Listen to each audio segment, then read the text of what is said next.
اعوذ باللہ من الشیطان الرجیم، بسم اللہ الرحمن الرحیم۔ تو آج کا ہمارا ٹاپک ہے سورہ بقرہ کے فضائل، اور آج ہم اس کو پورے طور پر ڈسکس کریں گے اور اس کے تمام فضائل کو جانیں گے کہ اس سے ہم کیا کیا فوائد بھی حاصل کر سکتے ہیں، اور اس کے متعلق مختلف روایات میں کیا کچھ بیان کیا گیا ہے۔ تو چلیے اس کو شروع کرتے ہیں، لیکن اس سے پہلے اگر ابھی تک آپ نے ہمارے اس چینل کو سبسکرائب نہیں کیا تو پہلے اس کو سبسکرائب کر لیں تاکہ آنے والی ہر لیٹسٹ ویڈیو آپ کو ملتی رہے۔ مضامین و وسائل کے اعتبار سے بھی یہ صورت کو ایک خاص امتیاز حاصل ہے۔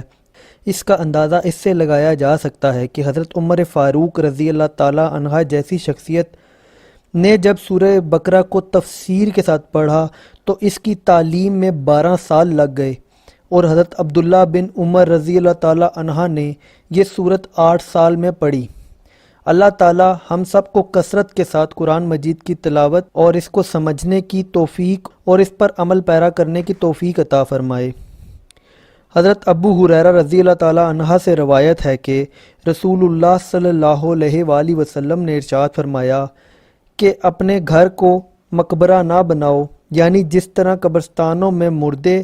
ذکر و تلاوت نہیں کرتے اور اس کی وجہ سے قبرستانوں کی فضا ذکر و تلاوت کے انوار و آثار سے خالی رہتی ہے، تم اپنے گھروں کو اس طرح نہ بناؤ بلکہ گھروں کو ذکر و تلاوت سے معمور رکھو، اور جس گھر میں خاص کر سورہ بقرہ پڑھی جائے اس گھر میں شیطان نہیں آتا، اور یہ بات ترمذی میں موجود ہے۔ اس حدیث میں رسول اللہ صلی اللہ علیہ وآلہ وسلم نے فرمایا، قبرستان میں جس طرح مردے پڑے رہتے ہیں اور کوئی عمل کرنے کی قدرت نہیں رکھتے، اسی طرح اگر تم بھی گھروں میں نفل نماز اور تلاوت قرآن کا اہتمام نہیں کرو گے تو تمہارے گھر میں بھی قبرستان اور تم خود مردہ کی طرح ہو جاؤ گے۔ پھر رسول اللہ صلی اللہ علیہ وآلہ وسلم نے فرمایا،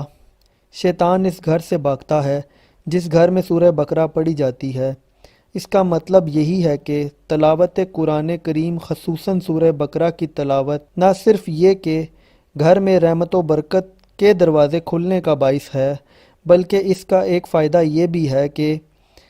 ایسا گھر شیطان کی نحوست اور اس کے مکر و فریب کے سایہ سے محفوظ رہتا ہے۔ ویسے تو عمومی طور پر تلاوت قرآن کریم باعث رحمت و برکت ہے، مگر اس موقع پر سورہ بقرہ کو خاص طور پر اس لیے ذکر فرمایا کہ اس صورت میں اللہ رب العزت کی اسماء اور احکام بہت مذکور ہیں۔ سورہ بقرہ قرآن مجید کی سب سے بڑی صورت ہے، اور نزول کے اعتبار سے یہ مدنی دور کی ابتدائی صورتوں میں سے ہے۔ سورہ بقرہ کو سنام القرآن اور ذروت القرآن بھی کہا جاتا ہے۔ سنام اور ذروت ہر چیز کے افضل اور اعلیٰ حصے کو کہتے ہیں۔ بعض علماء کے نزدیک ایک سورہ بقرہ میں 1000 امر، 1000 نہی اور 1000 حکمتیں، 1000 خبر اور قصص ہیں۔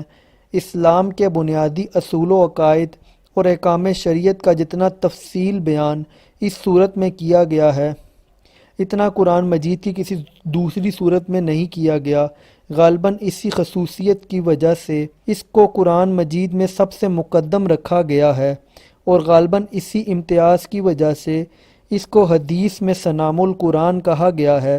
اس صورت کے شروع میں ایمان کے بنیادی اصول، توحید، رسالت اور آخرت، تفصیل، اور سورہ کے درمیان میں ہر شعبہ زندگی یعنی عبادات، معاملات، معاشرت، اخلاق اور اصلاح ظاہر و باطن کے بنیادی اصول اور اس کے متعلق ہدایت، اور سورہ کے آخر میں ایمان مفصل بیان کیا گیا ہے۔ اپنے گھروں میں سورہ بقرہ کی تلاوت کیا کرو، کیونکہ جس گھر میں سورہ بقرہ کی تلاوت کی جاتی ہے اس میں شیطان نہیں گھستا۔ اس کے علاوہ ایک اور جگہ پہ آپ صلی اللہ علیہ وآلہ وسلم فرماتے ہیں کہ قرآن پڑھا کرو، کیونکہ یہ قیامت کے دن اپنے پڑھنے والوں کے لیے سفارش بن کر آئے گا، اور 2 روشن صورتوں کو پڑھا کرو، سورۃ البقرہ اور سورۃ آل عمران، کیونکہ یہ قیامت کے دن اس طرح آئیں گی جیسے کہ 2 بادل ہوں اور 2 سائبان ہوں، یا 2 اڑتے ہوئے پرندوں کی قطاریں ہوں،